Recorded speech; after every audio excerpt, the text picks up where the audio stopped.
in the beginning I didn't know that it would work. I was just jumping in the darkness because out of frustrations I said, well, what can you do? Let's try it out. Because banks were telling me it's impossible. Are you crazy? You give them the money and people will pay you back. You really have to be out of your mind to believe that. I said, well, I have not done this anymore at all. I never understand. I never know anything about it. But the money lenders lend them money, and they get their money back. The bank said, well, money lenders are a different thing because they will beat them up to get their money back. You can't beat them up. I said, no, people are wise. If they see benefit in paying back, then they will definitely pay back. So they have an option whether to borrow money from the money lenders or borrow money from me. If they borrow money from me and they pay me back, I'll give them more money. And they don't have to go to the money lenders, because once you go to the money lenders, your life is ruined totally. So this is something that I thought people will work out.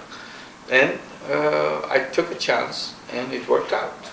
And so I became more and more convinced as we went along. First, I was told by the banks that, well, it's just a coincidence that it happened. It's a chance, it will never happen. So if you do it again, it will never come back again. So I did it again, and he still did the same thing.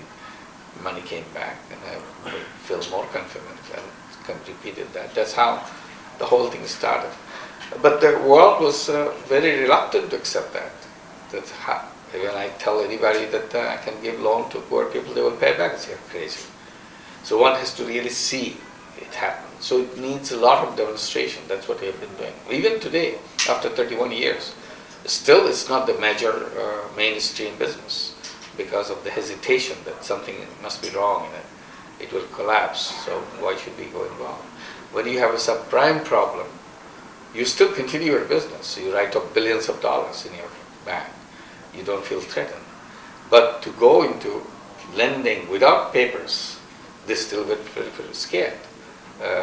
They would rather give billions of dollars write-off with those papers and everything, and still not go something there. So it needs a lot of effort to change people's mindsets, because people want to be used to think in a certain way. They don't want to get out of that way. So probably it will take a few more years to make it happen globally, universally, to make credit available to everybody. And I've been insisting that credit should be accepted as a human right. It's not a question of whether you can do it or not.